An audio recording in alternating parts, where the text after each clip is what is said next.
Hey guys, welcome back to my channel, and today we're going to be going over a campaign diary for the Incendium campaign. Stick with it. Season 3 time!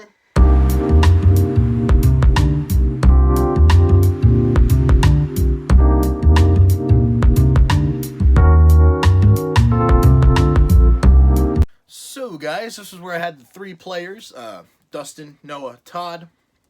Dustin, of course, playing Gebetto, a forest gnome druid. Noah playing Nipple Supple, a dragonborn paladin. And Todd playing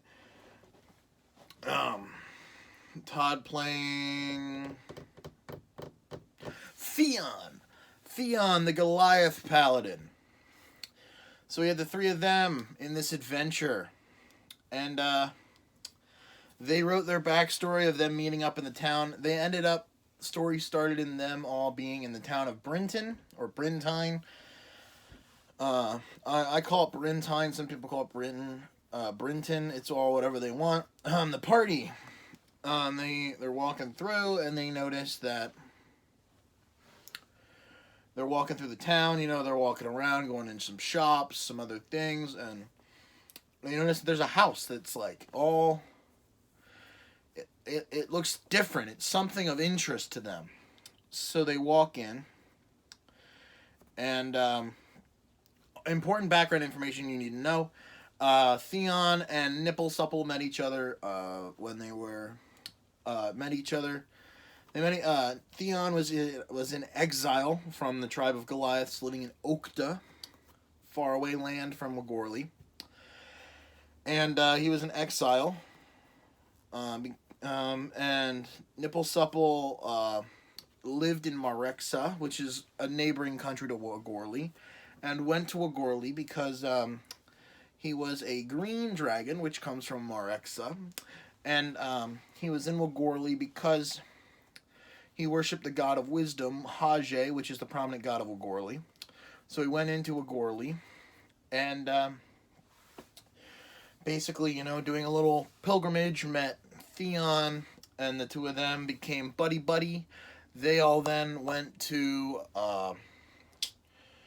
they then traveled to Incendium, which is the country that Brintine is in. And on the way, they went through Valcorig, which is the place that worships Grum, the god of nature. And they... thinking. Okay, so then they met Gebetto, Dustin's character. Gebetto in the town of Brimbass at the Lusty Bard. The Lusty Bard Tavern. They then went to Brinton, and they noticed the group of... they noticed that house. They go in the house. They notice that there's a door that's locked. They notice that they're in like the kitchen. Everything seems normal.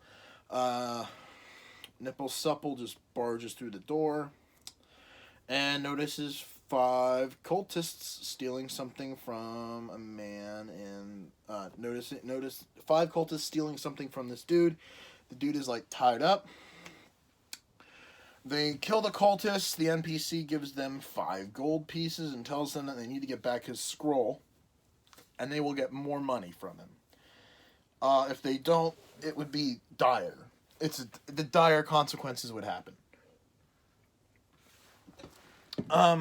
They look for clues, question townsfolk. Gebetto tracks the guy using survival.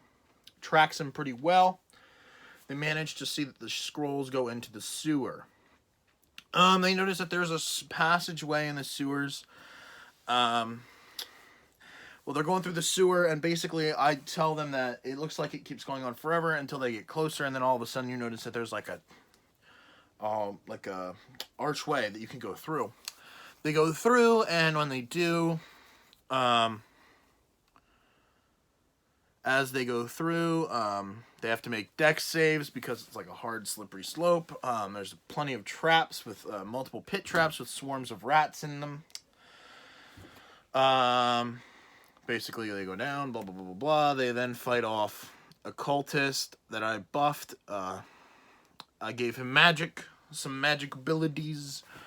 I gave him magic abilities. There was a Svirfneblin that I buffed and gave him magic abilities. Buffed the cultist's health, buffed the Svirfneblin's health. Yeah.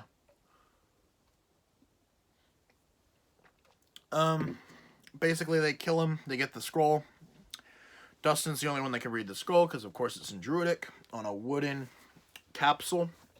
And the thing reads, "Sticks and stones break bones, words may hurt, swords may kill, but blank continues nonetheless." They can't figure it out. They give the scroll back to the NPC, and the NPC gives them 100 gold pieces. The NPC introduces himself by the name of Maro, M-A-R-O. And nothing of interest about this guy. Skinny, really pale, brownish blonde hair. And that's pretty much it when it comes to Maro's features. He does mention to them that they're going to need to go and he said that he needs help getting a family heirloom from a temple in Ocasis, which is in the country of Marexa. But he says that in order for them to even have a chance of surviving that temple, they need to go to other temples and get these other magic items. One of which is the Shield of Anger, which is located in the temple Tahaje in Cautis, which is a dwarven city in the country of Ogorli. The Sword of Fury, which is located in the temple to Grum, the god of nature, which is in the country of Alcorig. But when I said that to Dustin's character, I also told Dustin's character, Gebetto, you grew up in Valcorig. You know that there is no remnants of a temple to Grum. That's important.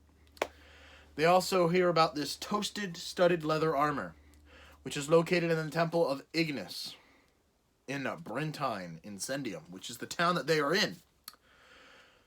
So, and that is as far as they got. The group then decided we're going to go after the toasted, studded leather armor first, because we're right here, which makes sense to me too. So, that is actually where we stopped, but some things that I learned from this. Oh, also forgot to mention. Theon died to the cultist. Of course, they were all level 1, and Theon did die. I treated Theon with respect and stuff when he died. Of course, like you should. And then Theon then passed away, so Todd got to roll up a new character by the name of Skut, S-K-U-T. Who is a Kenku rogue, so he then joined the party and is going on this next adventure with them. They're all level 2s. After they beat, I'm gonna have them go through this dungeon. These dungeons aren't going to be like a 1-session dungeon. These are like multiple session dungeons. These are going to be big dungeons, and they're going to take time to go through. I'm actually going to look up different mazes, and that's how I build my dungeons. I just take a maze and throw it in there, and that is the dungeon. The dungeon is that maze. Of course, I do edit mazes and stuff to make them either easier or harder depending on the situation. I get to pick what I throw in them.